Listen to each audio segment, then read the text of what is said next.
it. Anna, are you ready? Go. Okay, thank you very much. And I am going to try and share my screen properly so that you can see slideshow. Can you see my screen? Yes, everything is good. Everything is good, Well, but it doesn't seem to work. No, it's not working at the moment. It was a moment ago. It was a moment ago. Of course it's not working. Okay, I'm going to talk to you and see while I talk whether we can get the slides going. There we go. There it goes. So I'm Anna Day. Thank you so much for having us along this morning. We are Perth and we are at the very heart of Scotland. This is not my first UNESCO rodeo. I have actually been the part of the design designation for about 8 years before moving to Perth. We applied and got craft designation in 2021, and we see ourselves as part of a very strong network throughout Scotland. So we're talking about a more modern design in Dundee, just along the road, about 40 minutes along the road. And in Perth, we have an expertise in the crafts and folk art. Perth is right at the centre. If I get my slides to work, I can show you where Perth is of Scotland. I can share my slides afterwards. We are about 90 minutes from the major centres, Edinburgh, Glasgow, so it makes it a very easy place for people to live and to work in. We've been a local authority since 1996, and there's about 50,000 people living in the centre of Perth. We have a real mix of urban and rural, which brings advantages, but it also brings disadvantages to there are tensions in things like digital and transport, carbon, things that perhaps in another city, you wouldn't have those tensions. Perth is absolutely steeped in history. We're a historic part of Scotland. We were once the capital, and it's where we were home to kings and queens, the site of battles, and where palaces were built and then burnt. One of the most important symbols is coming back to Perth, and it is called the Stone of Destiny, and it's still where kings and queens are crowned today. It's a stone that will return to Westminster for King Charles III to be crowned upon. Without that stone, he can't become king, and then it will return to Perth to be the centre of our new museum. We were known as a craft town since 1512, when Flemish weavers started coming to the city. And that was because our tax laws, because we were the home to kings and queens, were much more favourable than the rest of Scotland. So we had an influx of visitors who had craft expertise. So being known as a craft city is not something that's new to us in Perth. We have a real celebration of culture, and I wish I could show you some of my slides here, because we have some beautiful cultural activities to show you. We have a focus on performing arts over the last 10 years. We have 2 of the best theatres in Scotland in Perth. We have dance, music, and now we're turning our attention back to the visual arts, to the makers and the practitioners who live in our city. We're investing in our cultural future, and we spend about 5 million each year, which is a lot for a city our size in Scotland, trust me, on a mix of large cultural organisations and community groups. We have about a 65 million capital spend over the next 10 years, and that includes the new museum, which is at the centre of Perth, which will have craft at its heart, which is a £26.5 million building, partly funded by the local council, who I work for, partly funded by UK government. So why did we want to become a city of craft? I already knew personally how important the designation can be to a city, having seen it work in other cities before. So we looked at our history and we looked at that name, Craft Town, and we decided to go for the city of craft. We have lots of specialities rather than one particular one, but really we want to use the designation to help us answer some big questions. How do we better support the creatives living in the city? How do we connect internationally? How do we make exciting projects happen? And we're still trying to work out what parameter of craft means to us. Is it going to include the craft, for example, of songwriting, of food making, or is it going to be specifically about those incredible things that are made by our craftspeople? And they're answers that we're still working on right now. We have 1,500 craft makers working in and around the city. So we have a lot of people to try and listen to and understand what it is they want from this designation. I've got some pictures that I can send you afterwards of the projects that we've already undertaken. But next week, for example, we're opening a space on the high street that has been turned into an art installation by one of Scotland's leading artists. That just would not have come to us in Perth had it not been for this designation. And it includes working with a number of local artists, as well as Rachel McLean, who's a really exciting visual artist and maker. Thank you. What does our future hold? We are really excited to be part of this network and hoping to become a really key part of it in terms of engagement, visiting you all, coming up with projects and collaborations. We're hosting a major celebration next year of glass, which was part of the reason that we became a city. We've got a really strong history of glass making, glass blowing in Perth. And we're developing an artisan village, so I was excited to see some of the presentations yesterday. Anna? Scotland has a new UNESCO trail, which might be of interest to some of you. And what that does is it's taken on all the UNESCO designations, so the World Heritage Sites and the Creative Cities, and created a tourism-focused trail so people can log on, they can find out about the different parts. And it, as we all know, UNESCO is a badge of quality, so it gives the tourists a real sense of satisfaction that they're going to see some of the best sites in the world and visit some really exciting places. So that trail has been launched and Perth will join it next summer. And we're looking forward to the new Perth Museum opening in 2024. We hope you can all visit it and come out and find more about our craft story and our craft future. Thank you. Wonderful. You are right on target, I think, with everything that you're talking about, and we look forward to learning more about it and working with you. And yes, we will share your slides with the members. I think everyone will want to see that. Thank you, Anna, and have a good festival. Thank you. Thank you. Okay, we're going to move right along. Yes, let's get a clap for Anna. That was wonderful. Now we're going to move on to Wei Fang and in China with Kathy Tan. Are we ready for Kathy? Hi, hello. Can everybody hear me well? Yes. Hi. Hello, everyone. I'm Catherine Tan. I'm from Weifang, China. Here, I'm a secondary focal point of our city. Now, I have our my supervisor, Mr. Chuan, made a video to introduce Weifang. There's a 8 minutes video. So if the time too long, please let me know. I will take it off, okay? We're trying to keep it to 5, so if there's a good place to stop, 我是中 please. 国潍坊文化和旅游局局长全文松。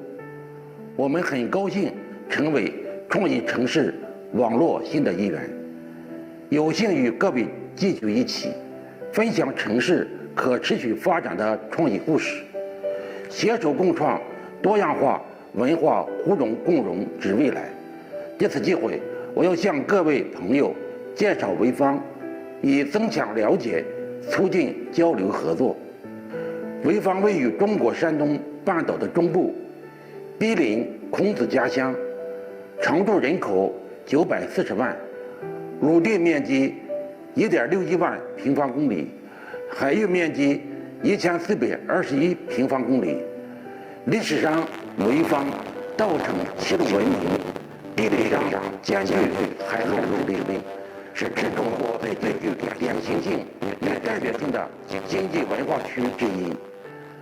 2400多年前，当人类最早的飞行器风筝从这里起飞，潍坊民众的梦想便注定与工艺和创意融为一体，飞翔与历史的天空。所以，从公元18世纪以来，潍坊成为中国北方最繁华的手工业城市。执着于创新精神的艺术工匠们，让风筝、年画、剪纸、核桃雕、嵌银修漆等本土工艺在中国工艺美术史上拥有了很高的艺术地位。潍坊目前拥有国际和平城市、东亚文化之都的称号，是一座具有包容精神和开放意识的城市。自1984年以来，已连续举办了39届国际风筝会，10个国家和地区建立了文化往来与经贸合作，放飞艺术梦想，成为潍坊民众与世界多样化文化互动共融的语言符号和情感链条。潍坊坚持包容、绿色和科学的发展观，瞄准以风筝为龙头的工艺品创意升级、产业链建设和劳动就业，发展工艺品与民间艺术类企业合作坊共有1847个，安排就业岗位10万余个，其中妇女4万多人，弱势群体1万人以上。文化及相关产业年增加值达到了246.9亿元，占 GDP 的比重为4.22%。在经济高速发展的同时，保持了自己的传统文化特色，创造了人与自然、历史文化与经济发展和谐共处的最佳环境。创意城市网络是一个具有全球意识、充满创造热情与合作精神的大家庭。成为这个大家庭的一员，是潍坊曾为之努力的目标。这个目标的实现，为潍坊带来了无上的荣耀。为此，我们衷心感谢在发展网络成员过程中，朋友们对潍坊的关注和支持。作为具有悠久历史传统和丰富手工艺资源的城市，潍坊需要不断吸收和引育先进的创意经验、文化成果与多样化文创人才和管理经验，通过文化的创造力推动城市可持续发展。创意城市网络的宗旨和目标与潍坊发展需求高度契合，将文化赋能作为民众福祉发展计划的核心，将创意视为城市可持续发展的战略因素，使城市更加包容、安全和有弹性的发展观，将为潍坊带来战略性机遇和持续性动能，对于提升潍坊文化开放融合发展水平、城市发展国际化品质和民众生活幸福指数具有重大意义。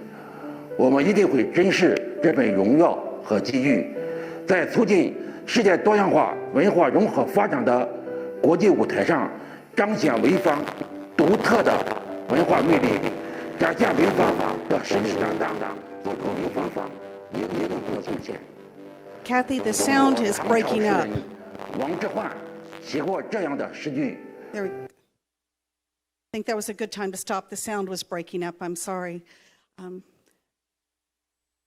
I love the Kite Festival. I've heard much about it from Peter from Santa Fe, and I hope that we will all be working more closely together. I think the city is right on track. Thank you. And we will share your presentation. May we do that? Yes? I think I'm done. This is introduction from my supervisor, how to introduce Yes. Weifang. So that's all for Weifang's parts. Thank It will you. be next one. And we would like to share that. Thank you so much. Thank you. Okay, I hate rushing people. All right, we're going to number 3, Como, Italy, and Constanza Ferrarini. I hope I'm pronouncing that correctly. Are you ready? Let's try. We had some trouble yesterday with Como. I was hoping today would go more smoothly. Just give it another moment. Hello, hello. Can you hear me? Yes, there you are. Yes, sorry for yesterday. I would like to thank you, the city of Jinju, for the invitation and for the organization. I would also like to thank the cluster coordinator, Mary Hammond, and I'm very happy to be here today, virtually here. I have prepared some slides and a video to share with you. So I try. Okay. Can you see the presentation? Yes, looks good. Okay, thank you. Como is a world-famous tourist destination in Italy. When I travel around the world and I say I'm from Como, everybody always answers me, the Lake of Como, George Clooney. George Clooney has a villa there, but Como is more than this. Como is indeed the leading city in the Lombardy textile district, boasting a manufacturing tradition that dates back 500 years. And 70% of European silk comes from the Como district. Como, we can say that is founded on its patrimonial textile industry. Textile craftsmanship represents the cultural creative skill that have the power to invigorate all manufacturing sectors. The city of Como pays a special attention to the can be considered an occasion to create opportunities for regeneration and inclusion. And a special attention is also paid for the sustainability of the textile sector, considering the fashion sector's significant impact on societies and environment, and also to the gender equality, given the high number of women employed in the sector of fashion.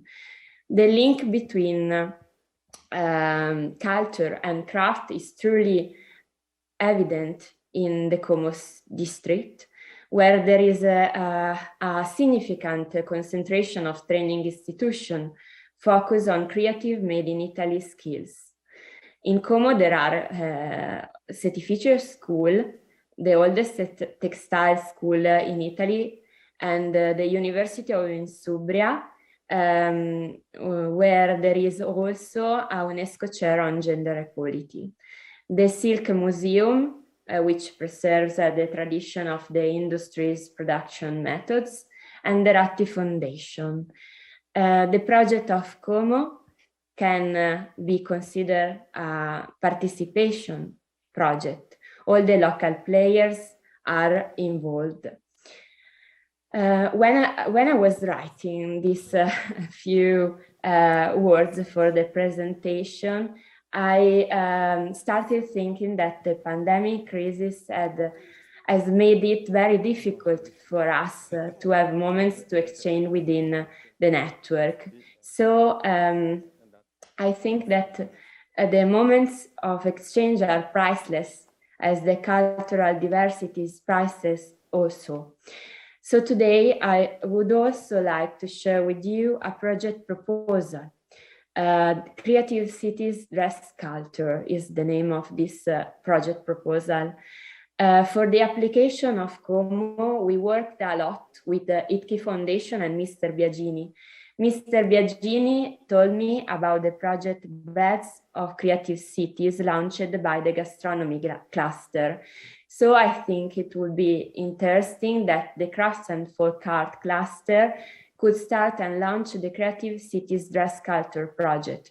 The new project aims to tell the story of cultural diversity through traditional clothing.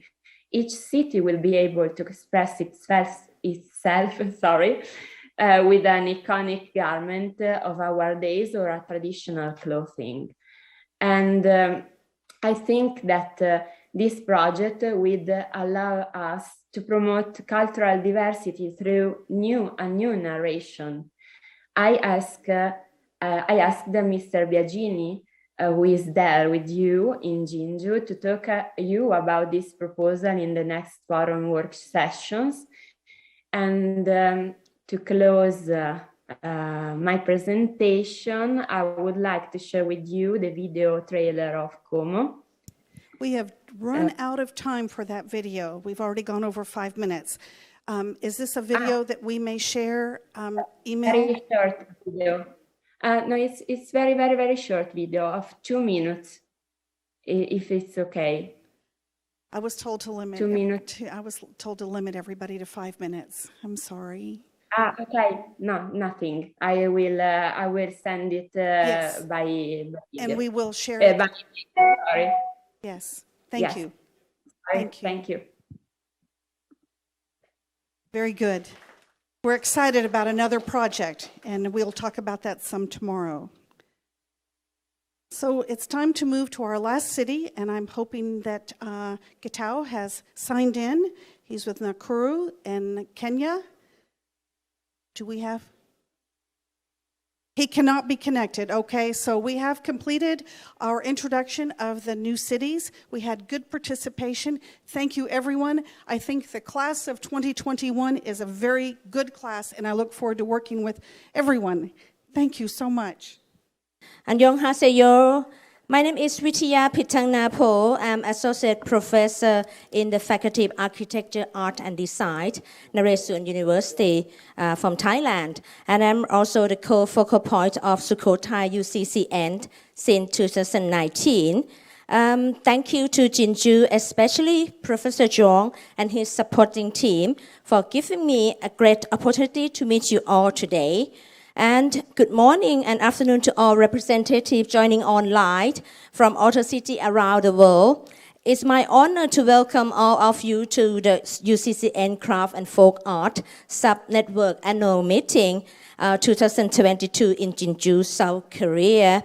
The second session conference today will be under the title of Convergence and Collaboration between Creative Fields. There are 4 distinguished speakers from Santa Fe, USA, Carrara, followed by Fabriano from both Italian countries, and Ambon from Indonesia.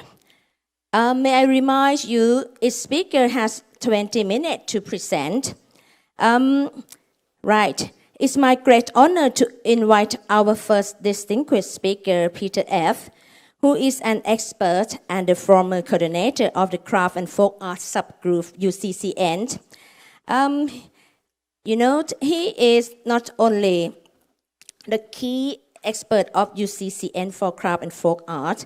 Peter attended Harvard College, receiving his degree in philosophy, and went on to get his law degree from Georgetown University Law Center.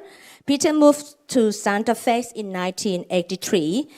And he previously served as a Santa Fe city councilor and mayor pro tem, and worked extensively on the city participation in UNESCO Creative City Network. He currently serves as general counsel for the New Mexico State Department of Cultural Affairs. His presentation for today will be Convergence and Collaboration, along with the good practice in Santa Fe, UCCN 2005 from New Mexico, USA. Everyone, please give a big round of applause for Peter. Yes, right. Thank you very much for that kind introduction. And greetings to everyone. I would begin by again thanking the Honorable Mayor Cho of Jinju, our coordinator for the cluster, Mary Hammond, and our conference coordinator, Byung-Hun Yong, for all of their hospitality and hard work in putting this conference together. It is delightful to see everybody. And my name is Peter Ives, and on behalf of our mayor, Alan Weber, the director of the City of Santa Fe Arts and Culture Department, Pauline Kamiyama, as well as our focal points, Sabrina Pratt, it is a delight to be able to share with you some information on Santa Fe, what it has done, what it's doing, and where it's going, in connection not only with the creative cities and craft and folk art, but also with the 2030 agenda of UNESCO.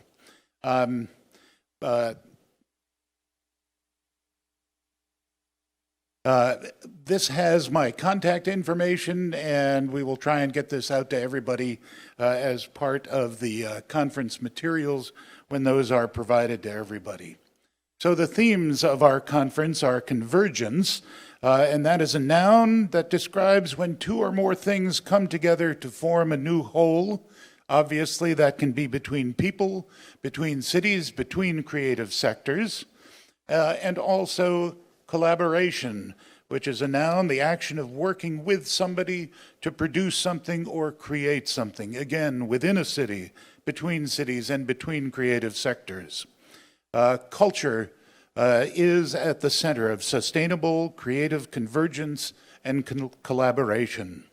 A number of years ago, Santa Fe engaged in an inward-looking project to evaluate our own cultural resources and try and determine how we could use those to not only promote, to promote many values across the city. That project resulted in a report called Culture Connects. There's a URL site to it here at the bottom of this slide. And again, that will be available to you if you would like to take a look at that report. It was a several-year project which involved engaging thousands of people across the city of Santa Fe in talking about culture and sustainability and development and other issues that are significant within all our cities.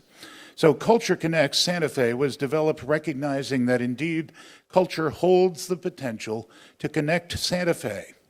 From the Latin cultura, culture is not static. It is vigorous in its very definition, an active process, tilling, cultivating, guarding, and honoring. The word connects, also from the Latin connectere, to join together and establish a relationship, reflects the dynamic of bringing together something, someone, someplace with another. Again, convergence and collaboration. As part of this process, Santa Fe developed a series of values. So the first was the breadth and depth of its culture, trying to understand who we were in this context. So culture includes traditions, histories, values, creativity, places, languages, and relationships, as well as the arts.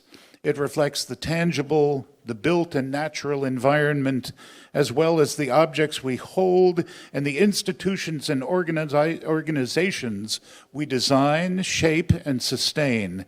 It also embodies our humanity and thus the intangible, our experiences, stories, memories, and our collective consciousness. A second value was the essential role of culture in advancing equity. Access to and participation in cultural opportunities is a human right in a cultural democracy.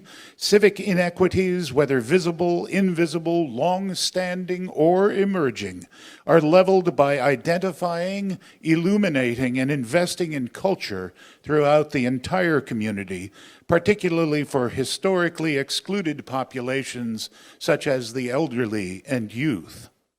A third value was the potential of culture to connect people, places, and ideas.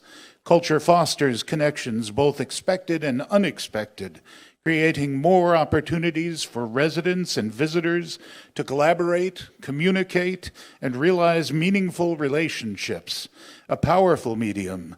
Culture also fortifies neighborhoods, instills civic pride, and shapes collective identity through the sharing of experiences, story, memory, and creativity. An additional value that was defined as part of our process was the transformational role of culture in education. Beginning at the earliest age, a lifelong education infused with culture cultivates self-knowledge, skill, imagination, and empathy, resulting in a strengthened civil society. Advancing a more robust and consistent cultural curriculum that proactively integrates the arts and humanities into and through intersections with science, mathematics, and technology is essential to a holistic education. The next value, culture as fundamental to the well-being of individuals and to the collective. nourishing the imagination and spirit. Culture elevates, the emotional, physical, and mental health of individuals. The well-being of a community also is enhanced and fortified by illuminating and inspiring creativity and raising consciousness. An additional value, stewardship and conservation of culture. Culture is an ecosystem, as Professor Sasaki was speaking of yesterday. Language, memory, and story are like infrastructure, buildings, and open space, and should be sustained and conserved to ensure continued evolution and growth. Both tangible and intangible cultural assets require care and management, underpinned with thoughtful and constant planning and assessment. And finally, the impact of culture as an economic catalyst, supporting and nurturing creative workers' imagination, skill, and work is crucial for a robust economy. Providing creative industry platforms for sustainable livelihoods generates economic opportunities and positive benefits for residents and visitors alike. A vital economy also positions, strengthens, and elevates the unique identity and brand of a community locally and globally. And this all is deeply rooted in the 2030 Agenda. Culture Connects encompasses the 5 themes of the 2030 Agenda: people, planet, peace, partnership, and prosperity. Focusing at a local level, but recognizing the significance of expanding the scope of these principles and the 2030 Agenda outside the boundaries of the city of Santa Fe. I wanted to examine briefly 2 programs that elevate this theme of prosperity: the International Folk Art Market and Market Laboratory. The International Folk Art Market occurs once every year in July. The timing and process of the market changed due to COVID, but is seeing a return to its pre-COVID roots.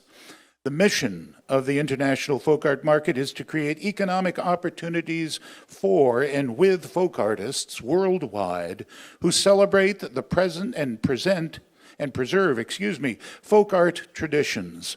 The International Folk Art Market envisions a world that values the dignity and humanity of the handmade, honors timeless cultural traditions, and supports the work of folk artists serving as entrepreneurs and catalysts for positive social change. Since 2004, the International Folk Art Market in Santa Fe has hosted more than 1,000 master folk artists from 100 countries around the world, in the largest exhibition and sale of works by those master folk artists. Artist earnings during that time have exceeded $31 million and impacted more than 1 million lives in the communities that they represent.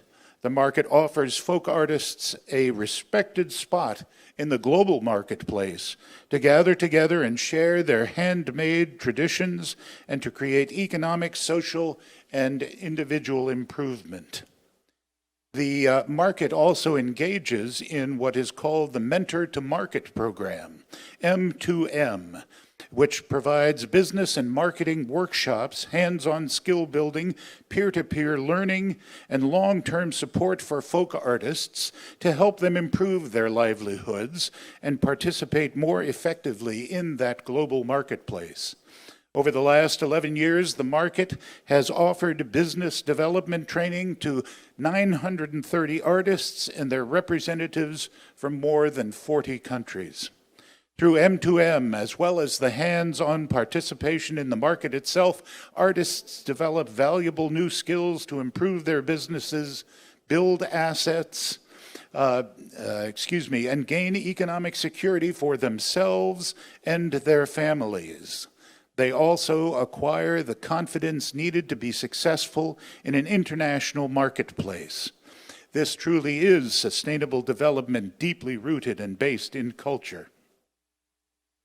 Santa Fe Market Laboratory. So Santa Fe has begun conversations with IFAM, the International Folk Art Market, and we'll start those conversations with our multitude of other markets, exploring not only training of artists, but also providing training in what makes and how to hold a successful market.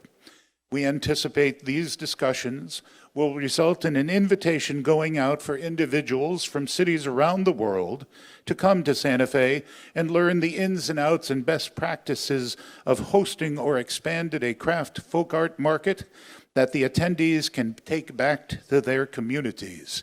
Santa Fe seeks to share its success with others. A small sample of the numbers of markets in Santa Fe and festivals. Of course, the International Folk Art Market that I just mentioned. A Spanish market, which occurs at the end of July, which is the largest market for traditional Spanish arts in the United States, certainly, and possibly on a broader context. Indian market, which just celebrated its 100th year, which is the largest market for Native American crafts, artwork, pottery in the world, and other markets, including the Santa Fe Wine and Chili Festival, the Santa Fe Independent Film Festival. Of course, we also host the Santa Fe Opera and the Santa Fe Chamber Music Festival and many other festivals as well. So one critical concept of all these markets is how do you get people there? And Santa Fe has been deeply rooted in the concept of cultural tour or creative tourism. And so wanted to speak just a few moments on that as well. So what is creative tourism? Tourism that is directed toward an engaged and authentic experience with participative learning in the arts, heritage, or special character of a place. Creative tourism crosses all disciplines of the Creative Cities Network. So in 2007, a conference was planned by all the members of the Creative City Networks at that time, at which that conference was then held on September 28th through October 2nd in 2008. We had delegates from 16 countries come to Santa Fe, which represented, I believe, a majority of the then members of the Creative Cities.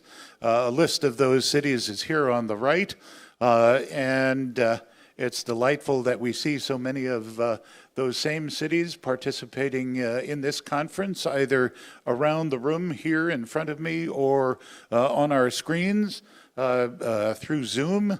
And it has been delightful to be able to welcome the 10 new cities into the network, putting our total number at 59 cities of craft and folk art. Our conference agenda in 2008 included a multitude of creative experiences and workshops. There was everything from cooking demonstrations, nature journal making, a circus art sampler, hand-built clay vessels, science by art demonstrations, poetry, physical theater, the art of song, creating with porcelain. And again, this was based on all of the 7 creative clusters as opposed to just craft and folk art, but that was the size of the organization at the time that allowed that to happen. So we have just a photograph of some people participating in one of the cooking demonstrations, but talking about best practices presentations at that conference included artist tours, generating sales for artists through creative tourism, something that is significant for all of us. Creative tourism and your local economy, so understanding that connection between the prosperity in your community and visitors who come to enjoy and to buy what it is that your artisans have to sell. leveraging your community's arts resources, so making the most effective use of the capacities and the artists and the artisans that live within your community. Local gastronomy and farmers markets, which have been, at this point in time, our farmers market in particular has a permanent home down in the rail yard district in Santa Fe, which over the summer draws thousands of people every Saturday morning, as well as usually, I believe, Tuesday mornings during the week to buy the products of our local farmers. So again, expanding opportunity through our entire economy in Santa Fe. Art Santa Fe, an international art market case study, and creating an international festival in your city. And it's that we hope to be able to create this laboratory of a marketplace to allow others to be able to benefit from the success that Santa Fe has had in putting together and putting on festivals and markets in our community. This conference resulted in the publication of a book, Creative Tourism, A Global Conversation, and this was published after the conference, featuring essays from many of the international speakers who came and participated in that conference. And I believe it is still available, although I haven't looked, quite frankly, in a little while because I have my copy at home. But it's certainly a good resource for anybody who is interested in this topic. And finally, just a few publicity pieces from that conference. So in 2009, the city started a marketing program to highlight and promote creative tourism experiences. Platforms included a website and a social media, as well as a rack card.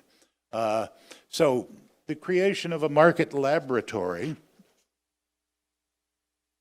is an opportunity to reinvigorate discussions regarding creative tourism and its impacts on the prosperity of our cities and our creative cultural workforce.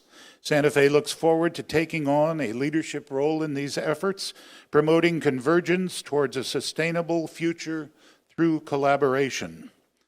We have a saying that I wanted to close with, which is, you can't manage what you cannot measure. And so we look forward also to working with all of you to define what those parameters are that will allow us to understand how and when we are successful in this endeavor of sustainable cultural development and prosperity in our communities through creative tourism. And that's all I have. But thank you for listening. Thank you so much, Peter, for your insightful presentation, which is very impressed. Not only the good practices, but the best practices from Santa Fe. Undoubtedly, Santa Fe plays a leading role in a folk art market, especially in promoting the international and cultural tourism, even the diversity of international folk art market across multi-cultural community for achieving economic growth. Bonus point, for all, especially. Thank you so much, sir. Right, now we are moving to the second speaker.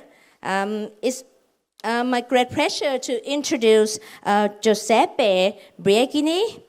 He is the founder of Creative Knowledge of a Community, and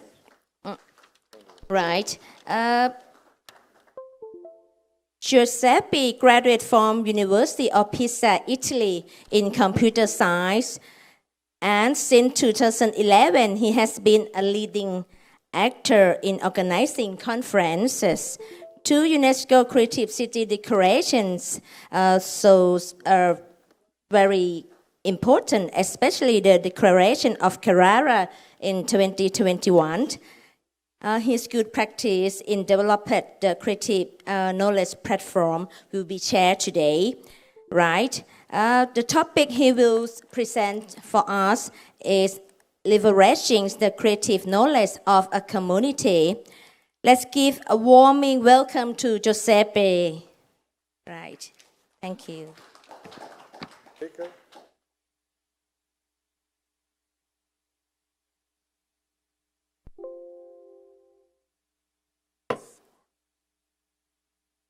Good evening, everyone. Thank you very much for the invitation to the city of Jeju, and welcome to all the members of the Creative Cities Network of Craft and Folk Art. Very few words about the foundation that is dedicated, recently changing the name to be more focused on what is the needs of the Creative Cities Network from UNESCO. And we were initially called International Traditional Knowledge Institute Foundation. Now we call ourselves Creative Knowledge Foundation. So I think that the mix, the name and the mission do converge quite completely.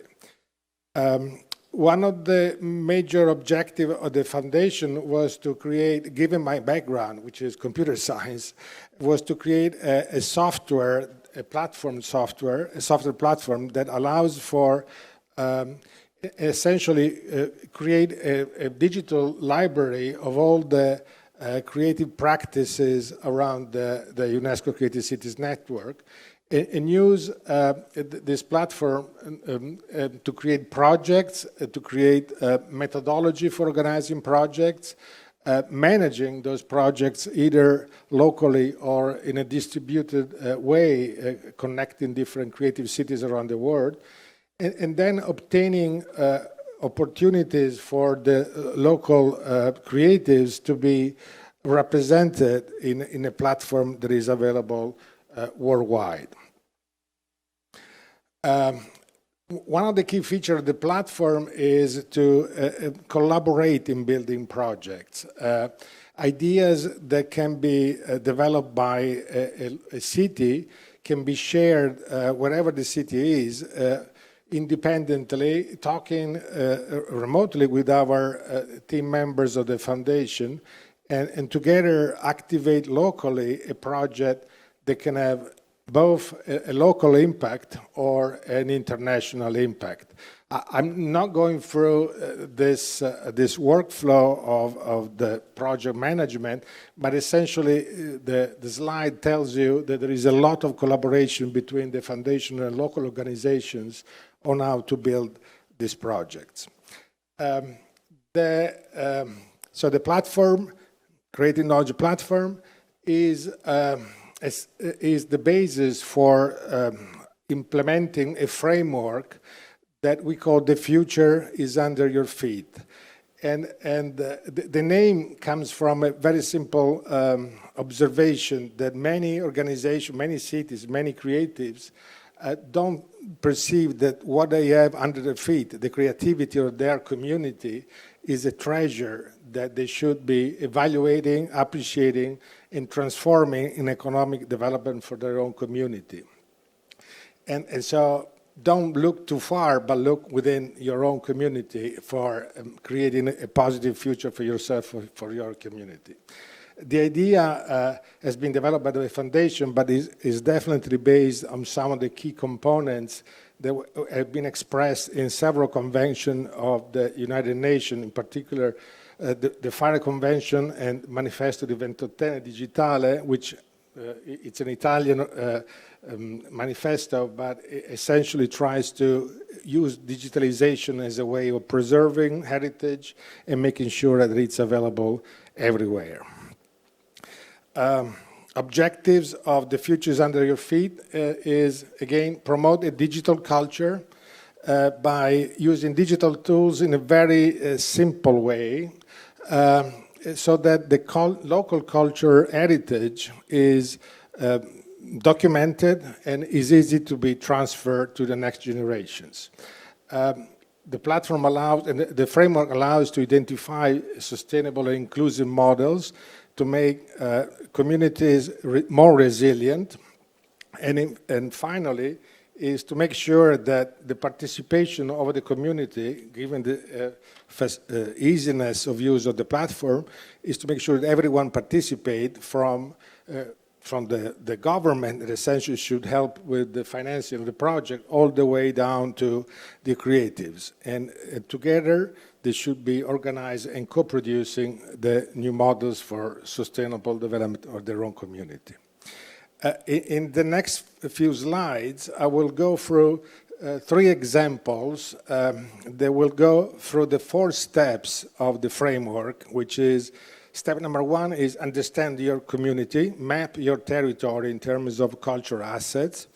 The second one goes through the concept of heritage. So describe the heritage of your community, and plus let the people that are the knowledge keeper of that heritage be the one that talk the story, that tell their uniqueness.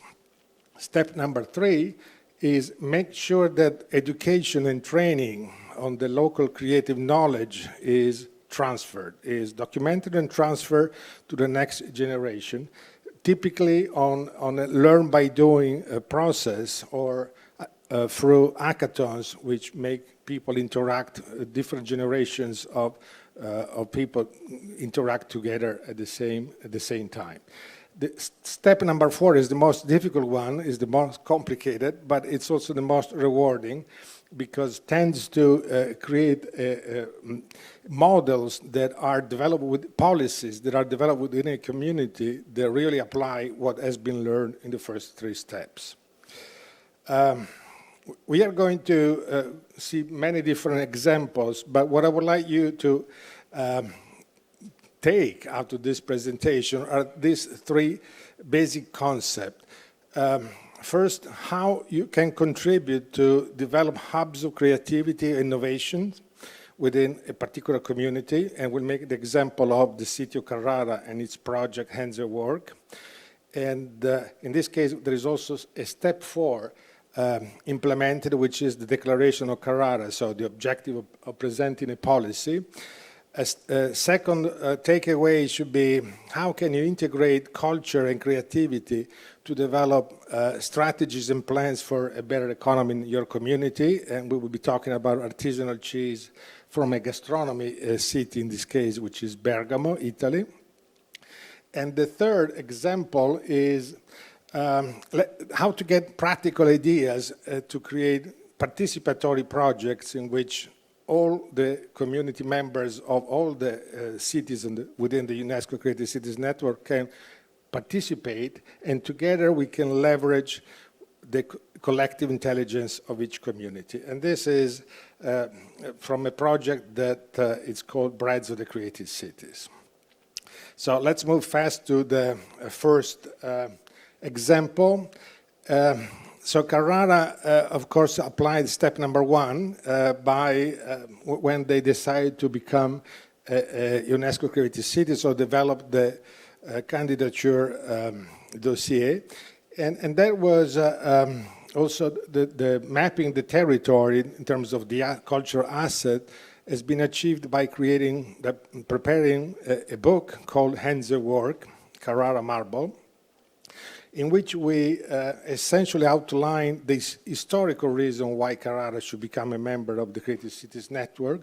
And also we start talking about the needs and the uniqueness of the people of the community, the artisans and the artists. The second step, which is still going on, is connected to a project, a platform. So the name are the same, but one is a book, the other one is a website. The Hands at Work that calls for all the members of the community that are connected to the creative sector to register, talk about themselves, and be presented.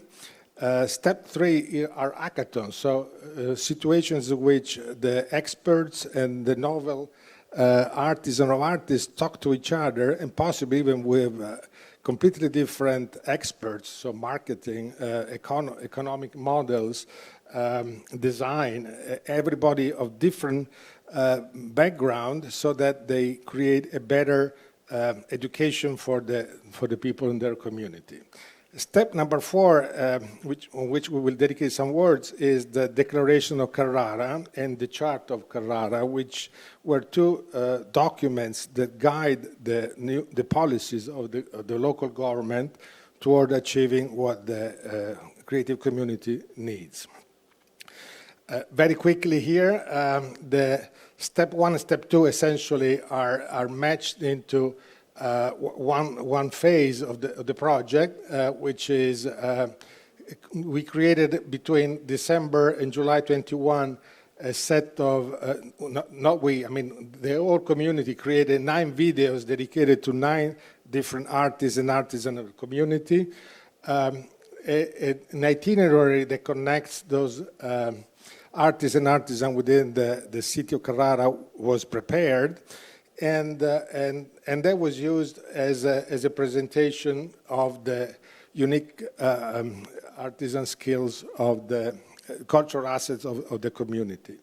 The project is still in the local phase now, meaning we are still trying to create an inventory of all the artists and artisans that have been working or are working in the community, and definitely use the Carrara marble. The next step will be to open up this project not just to people that are connected to Carrara, but people that are part of the UNESCO Creative Cities Network and are in their own community, in their own locality, interested in understanding how to work on stones. So phase 3 essentially will be an opportunity for exchanging ideas and best practices outside of Carrara. Just starting the project, the impact on the community was substantial. And the reason was that the artists and artisans started to themselves have the perception that they were the engine of the sustainable development of their own city. They were not just artisan and artists, but they were engines of the development of their community. And by doing so, by this realization of ideas, it was easy essentially to create several meetings with different levels of the community members, for the artists and artisans, but also including the schools, the unions, all the organizations within the city, and talk to each other, ask to within themselves what was the key components that were needed so that the objective of the UNESCO Creative Cities Network could be met through the artists and artisans of Carrara. And 2 documents came about from this work. One is the Carrara Charter of Art and Crafts, so how they can be used, how the expertise of artisans can be used to improve the quality of a city in terms of urban development. And the second one was the Declaration of Carrara that essentially put down 6 statements, 6 requests from artists and artisans that were directed to the city so that their well-being could be achieved through the UNESCO nomination. As I said, all the organizations of the city participated in the working groups.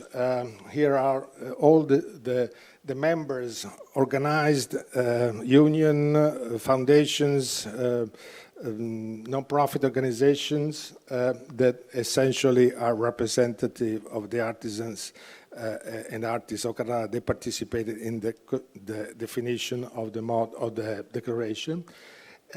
The interesting thing is that the declaration didn't come from the top, but came from the bottom. So the real people that were putting up comments, putting up requests, were the artists, were the artisans. They were very happy, by the way, that happened, because that was the first time in which they were really the key actors in a policy-making activity within their own city. Very quickly, the outcome of the Carrara Declaration was priority number 1 is identify and maintain dedicated spaces as symbols of the genealogy of the community. This was, and talking with other creative cities, by the way, this is for all of them a key element. Has to be identified immediately where is the space where the uniqueness of a particular creative city is visible to a visitor. Second priority is organize and finance appropriate educational institutions that transfer and promote the next local generation knowledge keepers, the artisan that know how to work on stone, and the continuous evaluation of the local unique knowledge. Third priority is make sure create the necessary environment for appreciation and social recognition by the community of the contribution of the expert artists, and creatives to the sustainable evolution of the community. One of the things that came about during the interviews was that the artists and artisan didn't have the perception that their social contribution to the development of the city was appreciated. Fourth priority, make sure that the local expert knowledge keepers are active participants in the education process. They need, okay, very fast. I need to run here. But this point, let me make it. It's if the knowledge keeper, the expert of the creative asset of community do not participate in the education model of their community, no new generation will be as good as the previous one. Second takeaway, which I'm going to skip very quickly apparently, is an example of the creative cities gastronomy, which in this case is Bergamo, which went for the same steps as Carrara. Here there was another book in which we created a space, dedicated space for each of the creative experts of the community, in that case, expert cheesemakers, for which the platform allowed to create a dedicated web space in which every member could tell their story, could express the uniqueness of their preparation, of their techniques. Then here is another interesting example of how education and training is under in focus in this particular community. And the concept is to create dedicated master programs, dedicated hackathons, in which this is the piece about the hackathons, this is the piece about the master program, in which let's talk about the master program for a second. Technicians not only to become expert in cheese making, but technicians to become expert in cheese making and in making sure that the history and uniqueness of their local dairy products are something that they know about. They can talk about that to whoever comes and visit their own community. And here in Bergamo too, there was an important step forward, which is in creating sustainable and resilient models for the local development. The city of Bergamo has applied, because of the organization of the creatives of their community, an agricultural district, which means that the central government will provide funding to make sure that the development of that community, of that cultural asset, is maintained forever. Very quickly, if allow me 1 other minute, is an example of a step 2, which is an storytelling, which in this case is not just for a community, but it's Breads of the Creative City is the first and still only UNESCO Creative Cities Network program, which is 100% inclusive of all the clusters and all the creatives, because we decided to address a basic idea for all the members of the network, which is what is a culturally significant food of your community that is made with flour. Every city has a culturally significant food like that, so there is no differentiation in gender, religion, age. Everyone can participate. No creativity cluster is excluded. Everybody are included. And in fact, from the first year that we started this project in 2018, we had all the 7 clusters represented into the project. Simplicity is another keyword. Everybody understands the concept. Universality, we just said, nobody is excluded from this. Everybody knows or is able to make a local significant food in their community. And the format is very flexible. If I had time, I would show probably tomorrow what is the variability that we can add into the project that covers each and every community's needs.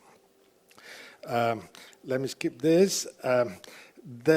Another feature of the project is that essentially we don't talk about just the end point, the baker in this case, whoever makes this bread, whoever makes this culturally significant food, but we go back from the origin. How the flour is prepared. So who is the farmer? Who is the miller who prepared the flour for the baker? How the product gets to the consumer. Does it go through directly the baker? Does it go through restaurant? Does it go through local markets? So all those value chain elements are analyzed and highlighted in the project. Very quickly, the second edition was described in the annual meeting in Fabriano. We started a new concept of having roundtables in which all the members of the Creative Cities could talk about their experience. All the panelists, some are here, Peter was there too, participated in handling, in suggesting new ideas, suggesting how to increase the visibility of the project. 2 years of hiatus because of COVID, but last year we restarted the project in Santos, and there we presented the results of the third edition. We created a new book. We created a dedicated specific project for the city of Santos, in which we highlighted the activity connected to Fundo de Solidaridad, which is a nonprofit organization in the city of Santos that helps unemployed women to find a job or to learn how to make their own food, which is, of course, the bread of our interest. The project is extending itself by allowing the members of the project to talk more about what is the impact of using this project within their community. And we had actually three cities that explained why it was significant for them, this project. And the city of Denia was quite nice in presenting the opportunity for the locality to reactivate a grain that was almost forgotten in the whole community. The same thing for Gaziantep, but with a more interesting concept, which is the farmer who started reactivating this grain was projected into international scene, which for him had been quite an important achievement. Now we are going to prepare the 4th edition for the annual meeting in Istanbul. And here we are adding another variation to the project, which is how we can exploit this framework, this project, to become an example of social cohesion within a community. Now, I don't have time to talk about this, but this is quite an interesting development for the project because it adds new dimensions to the project itself. We are not just collecting a database, creating data for a database. We are trying to solve local problems. The project is becoming more and more international, more and more intercluster. One member of the design network is going to create a stamp dedicated to give recognition to what the local bread as a unique product of a particular community. And now, this is something that we are just highlighting here. We always had best practice connected to roundtables of the Brazil of the Creative Cities. But this year we encountered here in Jinju a fantastic situation, fantastic model that we would like to have Jinju talk directly in Istanbul, where the connection between the bakers, the farmers, is a very intense one. But not only that, there is also an education model that fits into the picture. So what the baker, what the miller do is highlighted in an education environment, which is very close to the place where the grain is prepared. If some of you wants to make participate not just as a creative city, but through local organizations that are dedicated to supporting knowledge keeper connected to that culturally significant food, the foundation has created a model that allows you to do that. And from the initial version of having just one baker, now we are allowing the whole community of culturally significant food makers to participate into the project. Here is the link to register into the new call. Please make sure that you do participate. But again, even if I finished the presentation with publicity to the project, the concept that I've been trying to explain with these three examples is simplicity of a project like this one can foster a lot of connectivity between clusters, create connections between many different fields, many different level of the organization, social organization within a city, and definitely have no relation between ethnicity, religion, age, and whatever. What matters is what is it, your role in your cultures, in your local culture. Thank you. This is my contact in case somebody wants to talk to me. Thank you for your contributions, which is very impressive and insightful, extensive, hardworking, and networking that you developed so far. And we see how powerful of the knowledge and the power of sharing, especially to develop the creative people across our networking. Thank you so much, sir. Right? Yes, give him a big round. And Professor Chong, he wants to take 5 minutes break, and then we'll be back for ceremony. He will present his topic online. All right, see you within 5 minutes. Thank you.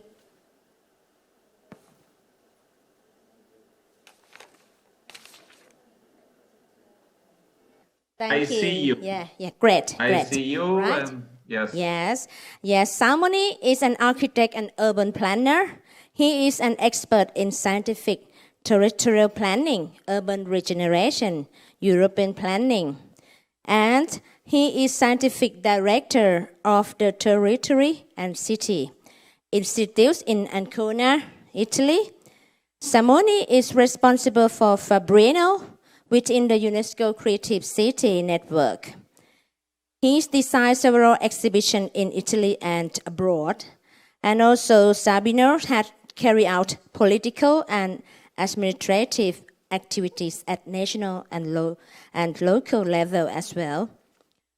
His presentation today will be new ways for new UCCN governance, national coordination, and the new UCCN roles, 2 experiences from Fabrino Creative City.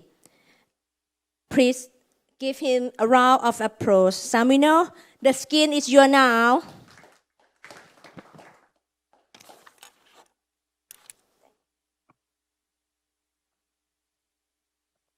This is, can you see my presentation? It's okay? Can I start? Okay. Sorry. Yes, go. At first, a warm greeting to the Jinju city Byung, the organization, and a particular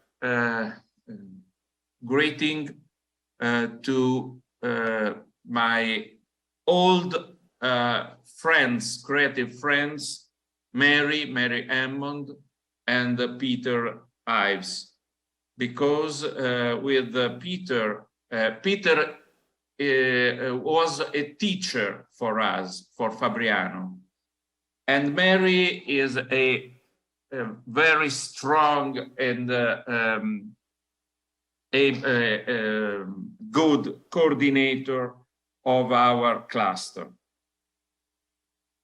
Fabriano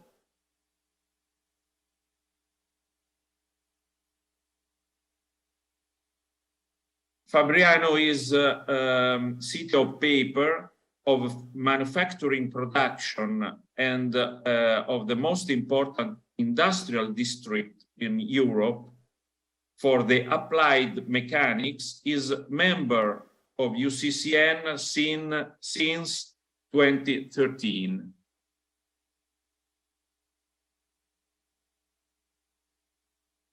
A few years before that, the town was forced with a profound production crisis associated with a global financial crisis that radically transformed its economic, social, and urban stability.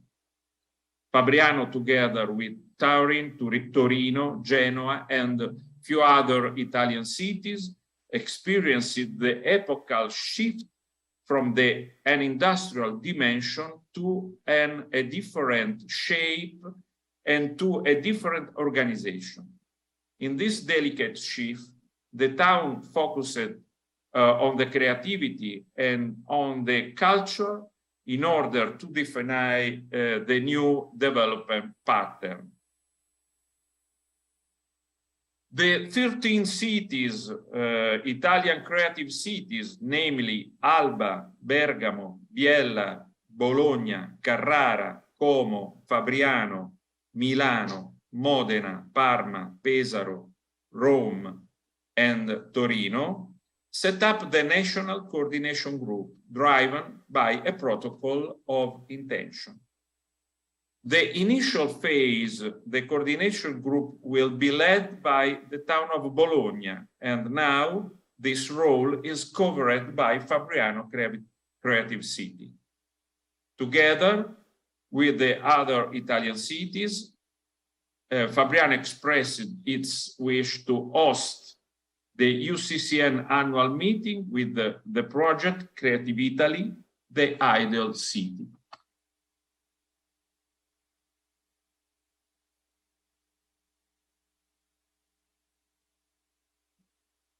This is photographies about the forum of 2019 in Fabriano with Republic President Mattarella and many mayors in the world of the network UCCN.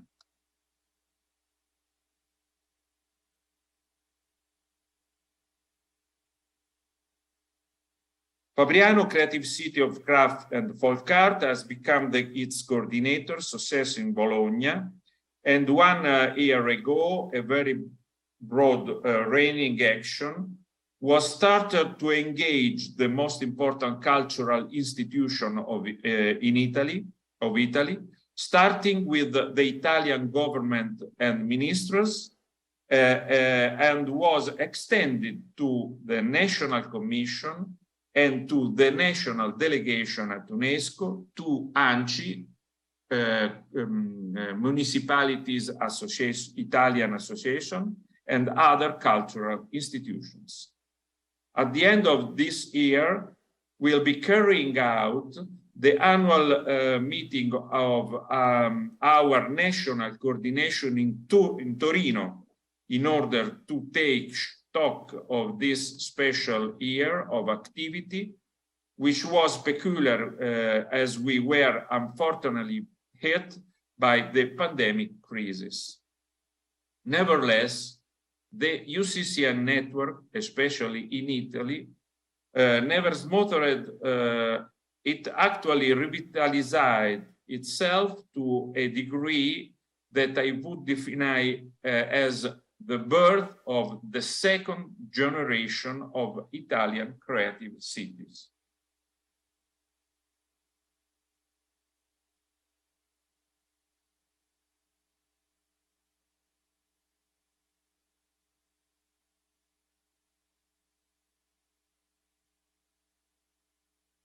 This is the fourth meeting organized by Italian Creative City Coordination that I've attended since last August. I have attended many forums in Italy and in the world in this last time. Each one had different perspectives and goals, but they are share the same strong purpose of granting a powerful acceleration to the action of the Italian creative city. Each city has its own heritage, its own knowledge, culture, and stamina, which is especially emerging from the most recently appointed city, Biella, Bergamo, Carrara, Modena, Como, and the outstanding drive towards common future goals. The vision of Creative City that the coordination group is aiming to promote is one described in the UCCM mission statement and in particular is focused on the strategic role that the creativity plays for the sustainable development of the city. Culture and innovation are key tools for the economic, social, and territorial development.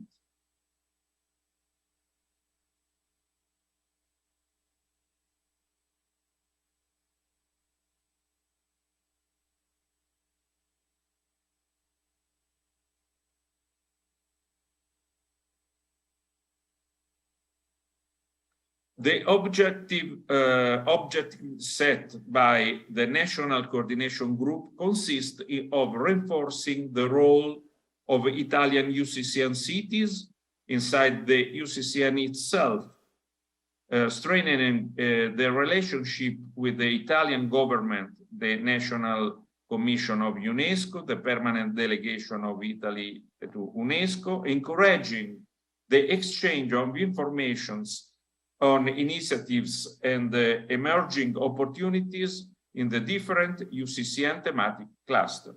Moreover, the National Coordination Group pursues the objective of increasing the visibility of Italian cities, encouraging the participation of cities in clusters that are different from those of cities of the National Coordination Group. In addition to the objective of developing other forms of collaboration between the cities of UCCN, of building a hub for creative and national level, and setting up a platform for reflection for the interconnection between culture, development, and tourism. Finally, the coordination group proposes collaboration initiatives between the member cities, also through other thematics networks, both on national and on international level, action aimed at coordinating the activities inside the creative city and UNESCO sites in order to develop projects aimed at promoting our heritage and the creativity. The coordination group gives its support to research culture for sustainable city in connection with the project of Italian government. At the youngest UNESCO designation, Italian creative cities are still struggling to build their standing with administrative and cultural institutions and national level, which would allow with a greater level of support, funding, and project building. Prolonged economic crisis, Italy have disproportionately hit the craft, creative, and cultural sectors, making it difficult to engage meaningfully with the entrepreneurs and build effective projects with the private sector. Italy has long joined urban regeneration policies with the two drivers of culture and environmental protection. This has prepared Italian creative cities for approaching regeneration policies in a scalar, multilinear way, using holistic approaches, and are particularly suited for engagement with the wider UCCN community and for making better use of the assets and contacts provided by UCCN. Creative policies have been mainstreamed in various sectors of administration. Goal 17, partnership, has surely been the most widely affected by Fabriano's partnership with UCCN. As membership has always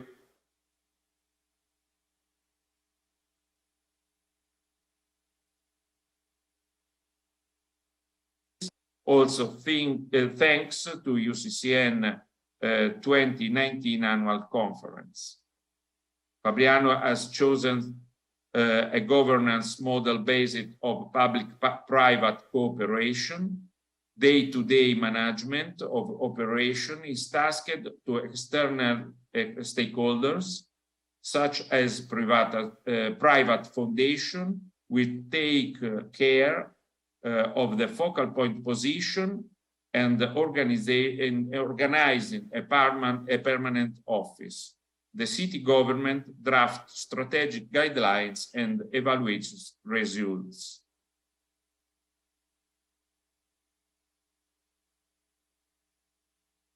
We entered this dimension not only on individual and city level, but a whole network. This way, we put quality education, goal 4, gender equality, goal 5, and all those goals connected to the production of new energy and new conception of climate, environment, and landscape at the center of our network. We discussed about going back to the pre-modern age, which constitutes our future boundary. This is how we connected closely to the themes you will put at core of this meeting. Excuse me, Samoni. I just want to politely remind you that we got like 4 minutes left. Yeah. Thank you. I finished in 1 minute. Thank you. Yes, the pre-modern age becomes a tool for acceleration toward the future, representing a return to ancient culture and knowledges you witnessed, and I witnessed it as well while participating to development of UCCN application. This application was able to prefigure and foresee a new way to be a focus of its networks and activities. I would like to remind you that we are not alone in formulating these concepts. We have renovated companions in Italy, especially in Italy. Think about Venice Biennale exhibition, the art and the architectural venture that is taking place in our country. Therefore, Patting Italy at the center of international cultural attention. Think about the next review that we'll organize in Torino, Urban Promo, Progetti per il Paese, by the National Urbanistic Institute, during which we will take about the places of culture as protagonists of urban regeneration, and the magazine Urbanistica Informazioni, in which we can host many contributions by you and your experiences. At last, the Olivetti Foundation. Olivetti was a great manager of companies in Italy at the medium 20th century, and for instance is reflecting about the redefinition of the concept of community. This is my contribution to our discussion, and I end my contribution. So my regards to all of you. Thank you so much, Salmones. Yes, we so appreciate how rich country of Italy is, especially not only rich in art, rich in culture, rich in heritage, and especially how you're working together with all the 13 UCCN cities in the country, which is almost cover 7 creative areas of concerns. Right, we are approaching to the last but not least speaker. May I please introduce Ronnie Lopez? Yes, Ronnie, he is the lecturer of Patimura University from Indonesia, and he is the focal point of Ambon, the creative city for music, since 2019. Ronnie have a lot and long biography. He was born in Ambon, Indonesia, a long time ago. He's a director of the Ambon Music Office and managed Ambon City to become a creative city of UNESCO since 2019. And he is made a famous innovation called Sound of Green to answer Sustainable Development Goals 2030, especially in equality, reduce inequality problems in Ambon society in Indonesia. Ronnie Lopez did not study music formally, but he was able to create a connection between music and science, unbelievable, especially for a bamboo wind instrument. We hope you can share with us tonight, Ronnie. Ronnie gave his heart to build the people of Ambon City and Indonesia through music. And also, his presentation today will be cross-network, creative collaboration, especially sharing from Ambon by integrating music with craft and folk art sector. Everybody give a big hand for my big brother, to Ronnie Lopez.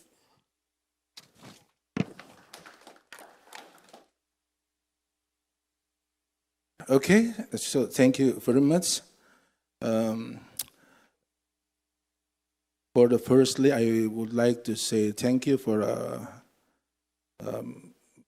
Mary Hammond that attend me to this classroom meeting, also for Professor Jung. So for me, it's very interesting to come here and then to make some collaboration. So in my presentation, I just would like to show you what about my idea, my concept. For the first time I came to Jinju in the last month, so I saw everywhere in Jinju, and now for the second time to Jinju, I always think about something. So I hope that all of you can understand what I mean, because my English is not so good, but I try to explain like this. as a focal point of Creative City of Music, I will show you how to make connected between music and craft and folk art, I think. This is just my idea. Before I start my presentation, I think it's better for me to give you one song. Do you agree? Yeah. Okay. Thank you very much. This is the song describe about my city, landscape of my city, and how about music in my city. Silent, please, and then hear me.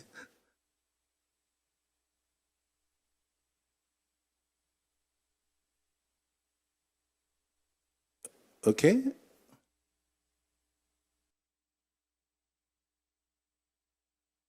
We come from the sea, we come from the island, we come from the beach to the hilly mountain. We have blue sky, we have fish, we have a gold when Tahuri is calling. We are the rhythmic, we are the melody. We are the one of harmony of God, like a blood in the body, like a blood in the body, like a blood in the body. We are musicians. Thank you. Okay.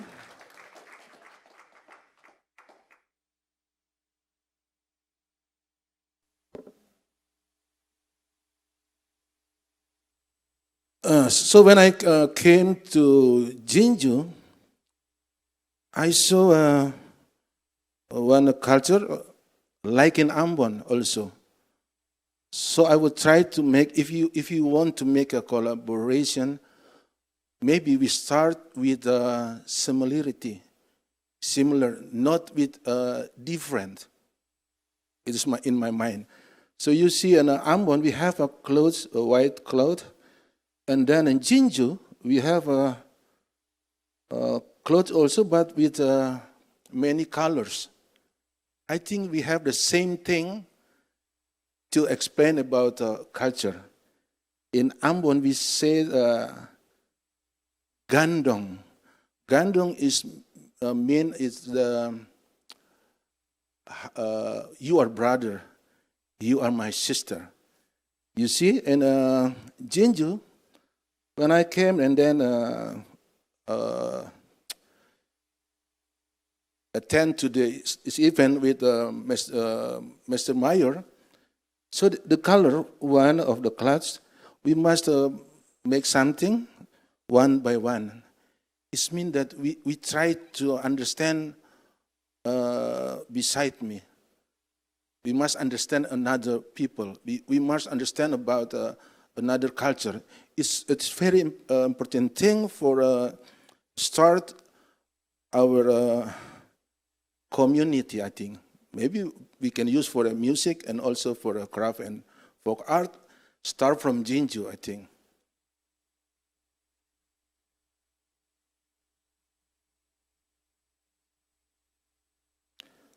So this is a traditional ceremony house. This is in Jinju, and this is from Ambon. You can see that we have the same thing about house, the traditional house. In Ambon, we call the baileu. I don't know in Jinju, but I think we have the same energy to show you that we can start from house. So it's mean that we can start from family. We can start from the place when we start born and we start make some activity. This is very important to make collaborate. We have the same thing for the traditional house between Jinju and Ambon. I think for another city, maybe we have the same thing, but it's very important for us to know about them and start from the similarity. You know, this is Ambon.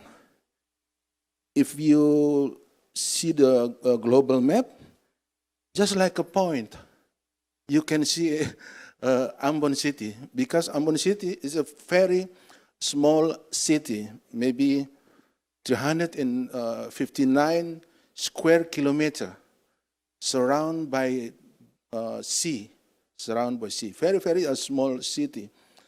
So it's mean that if we try to include an ecological region, we call the Ambon is a fragile ecosystem because situated in small island. It is very important for us to think about that. What about a creative city in the small island? This is Ambon, eastern part of Indonesia.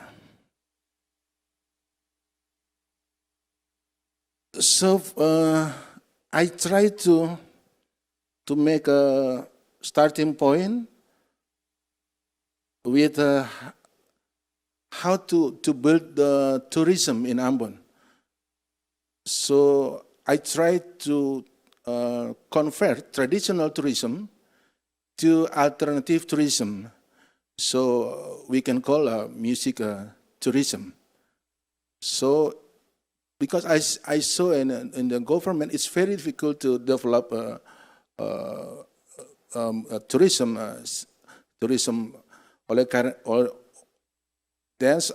Hence, I want to make a change from the traditional tourism to alternative tourism. I mean music tourism. So in many activities in Ambon, you can see that this is a 10 location of music tourism. We can start from a workshop or a composer or a children or a tea-fabit. Also, some musicians, they try to make a connected with music and environment.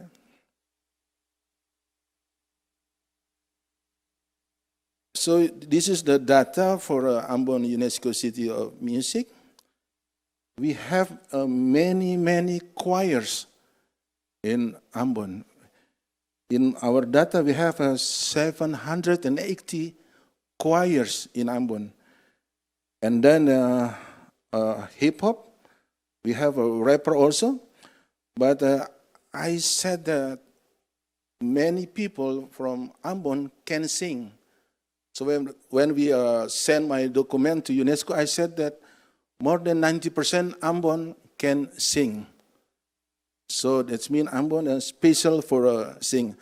In Indonesia, very famous singers come from Ambon, the specific vocal also. This is some activity. We try to make a gender equality. We make a national collaboration. We try to develop children with the Amboina ukulele kids community. All age level include in our choirs, in our orchestra. Some people try to plant a bamboo forest, yeah, and then make some activity in the middle of bamboo forest. This is collaborate with the international event from Spain, from Holland. So this is a very important thing of music in Ambon. We use music as instrument of peace. So you can see this is the collaborate between Muslim and Christian, yeah, with the brass music. So I try to make connected with SDGs, with my, I think my innovation with my program, Sound of Green, to get sustainability for social, economy, and environment. So this is my conceptual framework for collaboration, innovative, and creativity. Yeah, we call that a Sound of Green program, based on music tourism, and then the other side, forest city. And music tourism, we make some intercept with another sector, also in forest city, but must be picked on a creative city, because we already a creative city, UNESCO first, also in Indonesia. But finally, of the creative city is how to build creative industry. Yeah. So just my idea for the cluster meeting, craft and folk art, we can make an intercept with music to answer some program or some problem in our region. Yeah? So in my mind, I think we can call craft and folk art plus music. Just for example, we have a conference, performance, but maybe we must focus on the small island development, and then we make a connected, collaborate commerce to answer SDGs number 11. So in my mind, I think a network contribution that I can give here, that is a preserving tradition and a unique combination of creative cities based on craft and folk art and also music, support each other, developing social, cultural, and economic infrastructure, support and mutually contribute to the advancement of science and technology that supports education and creativity city networks, encourage the growth of the creative economy and promote the city of craft and folk arts and music, and then encourage creative industry. They do not damage that the environment, and then development of information and communication technology to support a creative city. This is my poetry for Jinju. Yeah, for Jinju, when I walk on the river of Jinju, and I make some this one poetry. Beautiful Jinju. Beautiful Jinju, peaceful narrative in your tone, as gentle as your city green image, annotated love paragraphs behind the mask of dancers. Your river is beautiful in colorful lanterns. The culture of the past was painful. Your percussion disturbed the spirit. Beautiful Jinju city, you have a love. Beautiful Jinju city, you have a longing. Beautiful Jinju city, I will not forget. Beautiful Jinju, to you, Salangayo. I think this is my presentation. Thank you very much. Wow, you are exactly on time, Ronnie, sorry. Thank you so much for a great contribution from Ambron. We are so proud of you on behalf of ASEAN's country as well. And also, yours very good in creative thinking, I think. And thanks for sharing a huge contribution from Indonesia, especially how to combine and integrate UCCN framework with the SDG, especially the peace, with this wonderful memory for us today. Right, we are approaching to the closing session. I would like to thank to all speakers for sharing good practice and best practice in creative craft and folk art, and also to all UCCN delegations and participants joining us today, either on site and online. A special thanks to contributions today, which will benefit our UCCN networking and inspire other UCCN's creative city candidates as well. And we are looking forward in develop our sustainable city. And I believe that together we can. Kamshahadida. Sorry for my Korean. Kamshahida, right? Thank you so much, everybody. And may I invite everybody here in the conference room to have a group photo taking, please, at the closing session. Thank you. See you. Bye-bye. See you tomorrow. Bye.